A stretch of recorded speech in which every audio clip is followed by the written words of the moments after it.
اسرائیل تو یہ شروع سے ہاسپٹل پر حملہ کرنے کا جواز وہ یہی پیش کرتا ہے. اس سے پہلے العلی ہاسپٹل پر بھی حملہ کیا, اس سے پہلے اس نے وارننگ دی تھی ٹویٹر پر, آئی ڈی ایف کے جو ٹویٹر ہینڈل سے وارننگ دی گئی تھی, اس کے بعد اس کو واپس لے لے گیا اور بعد میں یہ بہانہ کیا کہ یہ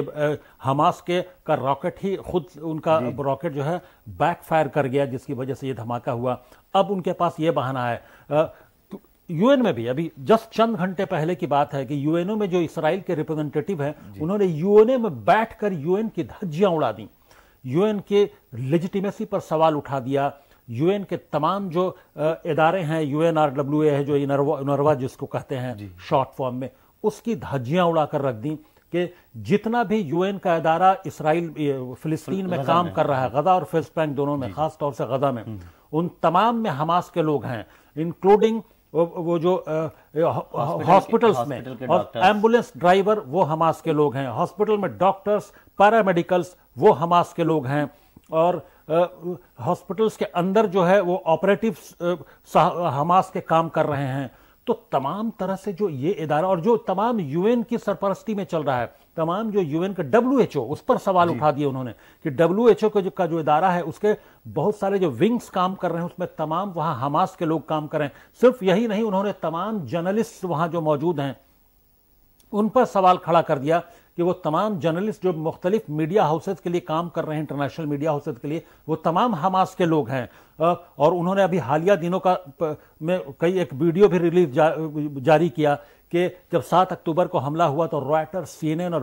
کئی بڑے بڑے جو انٹرنیشنل میڈیا ہاؤسز اور جو نیوز ایجنسیز ہیں, اے پی ایسوسیٹڈ پریس, تو ان تمام نے وہی ویڈیوز چلائی ہیں جو حماس کے لوگوں نے شوٹ کیا ہے. یعنی اگر وہ جرنلسٹ ہیں تو وہ کیسے جرنلسٹ ہیں کہ وہ جب حملہ ہو رہا تھا, اچانک جب حملہ ہوا تو وہ موقع واردات پر اسرائیل کے اندر کیسے موجود تھے, اور انہوں نے کیسے, اس طرح سے تمام سوالات جرنلسٹوں پر بھی ایک لسٹ جاری کی ہے انہوں نے جرنلسٹ کی کہ یہ تمام لوگ جو فوٹو شوٹ کر رہے تھے, وہاں سے رپورٹنگ کر رہے تھے, وہ تمام اسرائیل وہ حماس کے لوگ ہیں. اور اس طرح سے تمام جو یو این کے ادارے ہیں وہاں جو ڈفرنٹ ونگز کام کر رہے ہیں, ڈبلیو ایچ اے کو جو مختلف ونگز کام کر رہے ہیں, اور جو عالمی ادارے جو پیس کے لیے کام کرتے ہیں وہ ان کے جو مختلف ونگز کام کریں, ان تمام کی لیجیٹیمیسی پر ہی سوال اٹھا رہے ہیں کہ وہ تمام حماس کے کنٹرول میں ہے. تو یہ ایک جواب پیش کر رہے ہیں دنیا کے سامنے کہ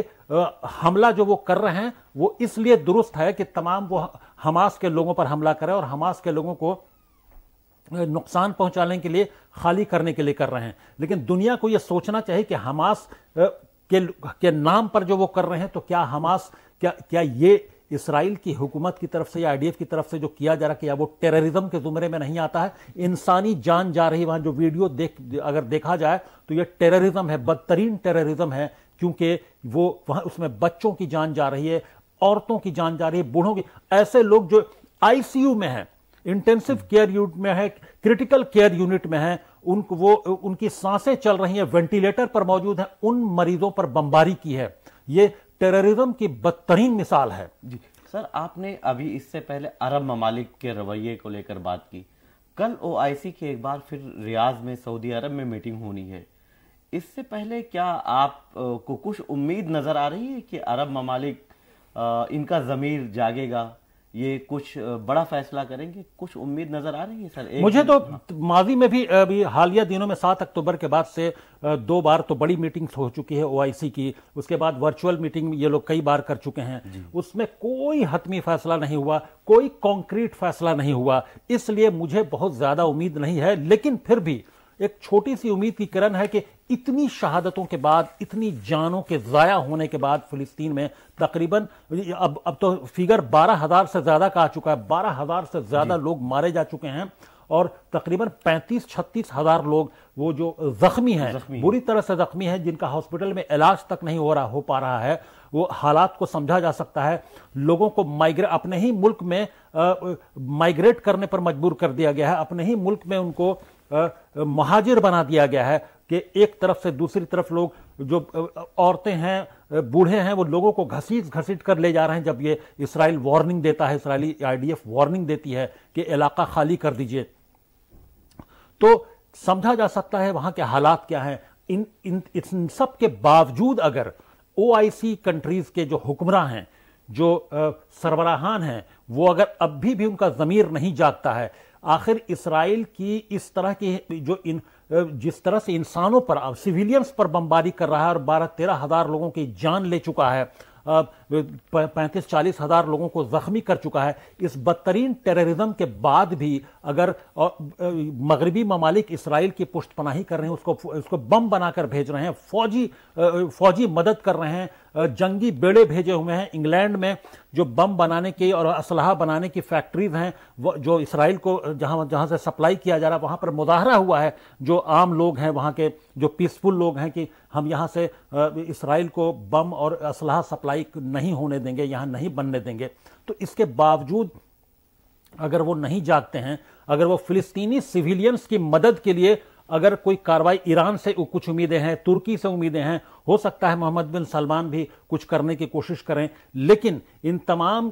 کو اگر اب بھی سمجھ میں نہیں آتا ہے کہ فلسطینیوں کی مدد کے لیے ہی کوئی فوجی اقدام اٹھا لیں، کچھ بھی کریں، کیونکہ جواب اگر اسرائیل نہیں مان رہا اور ہر دھرمی پر اڑا ہوا ہے تو ان کو اس کو جواب دینے کا کوئی راستہ کھوجنا ہوگا، ان کے وہ جو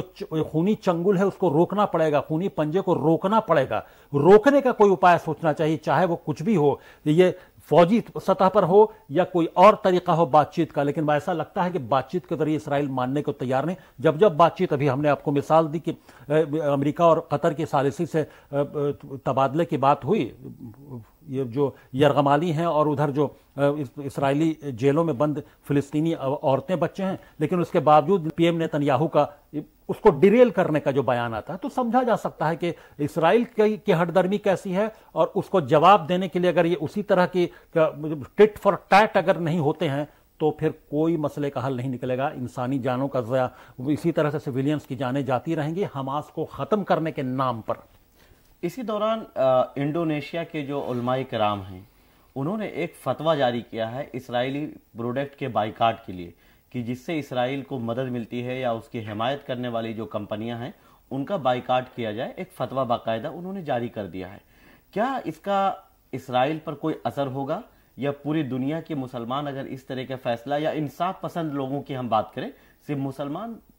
کی بات نہ کر کے بہت سارے لوگ ایسے ہیں جو انصاف پسند ہیں، وہ اسرائیل کے اس حملے کو قاتلانہ اور جابرانہ قرار دے رہے ہیں اور اسرائیل کی سخت مذمت کر رہے ہیں، یہاں تک کہ اسرائیل میں اور امریکہ، برطن، تمام ممالک میں، مغربی ممالک میں اس کے خلاف احتجاج ہو رہا ہے۔ انڈونیشیا کے علماء کرام نے جو فیصلہ کیا ہے اس کو کیسے دیکھ رہے ہیں آپ؟ نہیں، انڈونیشیا کے جو علماء کرام نے فتویٰ دیا ہے یا جو فیصلہ کیا ہے وہ ایک غم و غصہ ظاہر کرنے کا ایک طریقہ ہے کہ کسی حد تک معاشی طور پر اکنامیکلی بھی اسرائیل کو کچھ نقصان پہنچا جائے۔ اسرائیل کو آلریڈی بہت بڑا نقصان ہو چکا ہے جنگ میں، جتنا وہ چونکہ اس کو مدد مل رہی ہے امریکہ سے اور مغربی ممالک سے، لیکن اس کا اکنامک بہت بڑا نقصان ہو۔ لیکن جب جنون طاری ہوتا ہے تو کوئی بھی ملک یا اس کا حکمراں نہیں دیکھتا ہے کہ اس کا اکنامک نقصان یا ڈپلومیٹک نقصان کیا ہو رہا ہے، وہ بس حماس کو ختم کرنے کے نام پر بنیامین نتنیاہو کی حکومت بس اپنے جنون میں ہے اور سویلینز کی جان لے رہی ہے اور اپنی اکنامی کا نقصان، وہ ایک جنونی کیفیت میں ہے ابھی۔ المیہ یہ ہے کہ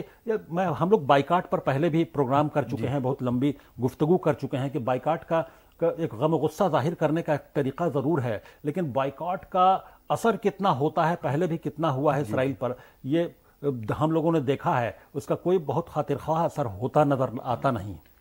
علماء کرام نے جو کہا ہے بائیکاٹ کرنے کی ایک وجہ بتائی ہے کہ جیسے اگر ہم اسرائیلی پروڈکٹ کا بائیکاٹ کرتے ہیں تو اگر ہم کچھ نہیں کرتے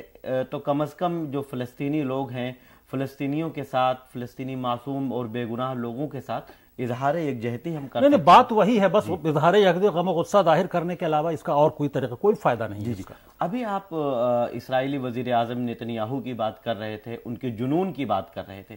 ایک طرف قیدیوں کے تبادلے کی بات ہو رہی ہے، دوسری طرف کل پھر انہوں نے دہرا دیا ہے کہ جنگ ختم ہونے کے بعد بھی اسرائیلی فوج غزہ میں رہے گی۔ یہ نیت کیا ہے سر؟ نہیں، اس پر بھی ہم لوگ گفتگو کر چکے ہیں، یہ کہ وہ نیت کو ظاہر کرتا ہے، وہ چاہتے ہیں کہ کسی بھی طرح سے غزہ میں ان کی موجودگی رہے، فوج کی موجودگی رہے، دھیرے دھیرے فوج کی موجودگی رہے گی تو فوجی جو ملٹری انسٹالیشنز وہاں پر ہو جائیں گے، پھر دھیرے دھیرے جو وہ ایکسپینشنسٹ پالیسی کے تحت جو کولونائز کر رہے ہیں فلسطینی علاقوں کو، اور کولونیز میں جو کولونائز کرنے کے بعد جو نئی بستیاں بسائی جاتی ہیں، نئے جو رہائشی علاقے بسائے جاتے ہیں اسرائیلیوں کے، اس میں ان کو گن دے دیا جاتا ہے, ان کو ہتھیار دے دیا جاتا ہے, اور وہ لوکل لوگ زمینوں پر قبضہ کرتے ہیں فلسطینیوں کے, اور ان کو گن کے ذریعے ان کو دھمکا کر, ان کو ہتھیار کے ذریعے ان کو پیچھے دھکیلتے ہیں, بھگاتے ہیں, ان کی زمینوں پر قبضہ کرتے ہیں. یہ تو وہ معمول کی بات ہے وہاں پر. لیکن المیہ یہ ہے کہ فلسطین جو ہے, فلسطین کا مسئلہ جو ہے, بس ایک معاملہ مجھے ایسا لگتا ہے کہ کچھ ہوتا ہوا نظر نہیں آ رہا ہے ہیومینیٹیرین اینگل سے اگر ہم کہیں, لیکن فلسطین کا مسئلہ شاید حماس کا یہ مجھے ایسا لگتا ہے کہ مقصد رہا ہو کہ جس طرح سے فلسطین کا مسئلہ لگاتار عالمی سطح پر, انٹرنیشنل سطح پر پس پشت جا رہا تھا, بیک سیٹ پر جا رہا تھا, وہ اس حملے کے بعد سے اس کو پورے سینٹر میں لا چکے ہیں, اس کو سینٹر آف اٹینشن بنا چکے ہیں. پوری دنیا کی نظر اب مسئلہ فلسطین پر ہے. وہ حل ہوگا یا کتنا ہوگا یہ نہیں, لیکن سینٹر آف اٹینشن بنا دیا ہے حماس کے اس حملے نے. اسرائیل اور فلسطین یا غزہ کے درمیان جو ایک قیدیوں کے تبادلے کی بات ابھی ہم نے کی, اس میں قطر کی جو ثالثی ہے, قطر کا جو میڈیشن ہے, اس سے آپ کتنا مطمئن نظر آتے ہیں سر؟ قطر کا شروع سے ایک مثبت رول رہا ہے کہ وہ چاہتا ہے کہ مسئلہ فلسطین حل ہو, اور وہ حالانکہ وہ اس لیے وہ میڈیشن بھی کرتا ہے, پیسفل طریقے سے راستہ نکالنے کی کوشش کرتا ہے. ہمیشہ قطر کا ایک اچھا پوزیٹیو رول رہا ہے, اور لیکن صرف ایک ملک کے بہت زیادہ پوزیٹیو رول سے یا کوئی میڈیشن سے اتنے بڑے مسئلے کا حل تو ممکن نہیں ہے. اس کے لیے بہت, چونکہ مجھے ایسا لگتا ہے کہ جو عرب ممالک ہیں وہ نہیں چاہتے کہ جو کوئی بھی ایسا آرگنائزیشن جس کو پبلک کا سپورٹ ہو, جو ماس کے اندر سے نکلا ہو, چاہے وہ پی ایل او ہو یا پھر حماس ہو, ان کو لگتا ہے کہ ایسے آرگنائزیشنز ان کے وجود کے لیے بھی خطرہ ہیں, کیونکہ وہاں پر عوام کی وائس, سعودی عرب اور تمام جو یو اے ای ہے وہاں پر احتجاج کی پابندی ہے, عوام کو اس طرح سے آواز اٹھانے کی آزادی نہیں ہے. فریڈم آف اسپیچ کی جو بات ہوتی ہے دنیا کے باقی ممالک میں, یہ عرب ممالک میں اس کا کانسیپٹ ہی نہیں ہے. تو ایسے میں وہ حماس اور باقی ایسے آرگنائزیشنز یا ان کی کارروائی کو یا ان کی یا وہ تمام جو اس طرح کے ریزسٹنس فورسز ہیں جو فلسطین میں ہی صحیح, جو وہ ان کی موجودگی کو وہ کیسے ایکسیپٹ کر سکتے ہیں. ان کو لگتا ہے کہ یہ ان کے وجود کے لیے بھی خطرہ ہے, وہ کیونکہ وہ ان کا اگر ساتھ دیتے ہیں فلسطین کے نام پر, تو عوام ان کے ہاں بھی اسی طرح کا مطالبہ کرنے لگے گی. تو یہ کل ملا کر حکمراں کی نیت صاف نہیں, جو عرب ممالک کے جو حکمراں ہیں ان کی نیت صاف نہیں لگتی ہے. وہ خود کے وجود کو بچانے کے لیے یہ وہ چاہتے ہیں کہ فلسطین کا مسئلہ پس پشت چلا جائے, اور وہ ایماندار نظر نہیں آتے ہیں. بالکل سر, جیسے آپ نے عرب ممالک کے حکمران کی بات کی, کل OIC کی میٹنگ ہے, جیسا آپ نے بار بار سوال اٹھایا ہے کہ بہت زیادہ امید نظر نہیں آتی, کل کا انتظار کرتے ہیں اور دیکھتے ہیں کہ کیا رہتا ہے. اس درمیان میں آخری سوال, کیونکہ وقت کی کمی ہے, کئی سارے سوالات ہمارے اور تھے, لیکن الشفا اسپتال پہ جب حملہ کیا گیا ہے تو اس کے ڈائریکٹر جو محمد ابو سلمیہ, ان کا ایک بیان آیا ہے. انہوں نے کہا ہے کہ اسپتال کے ارد گرد کے علاقے کو میدان جنگ بنا دیا گیا ہے, لیکن ہم آخری وقت تک, آخری سانس تک,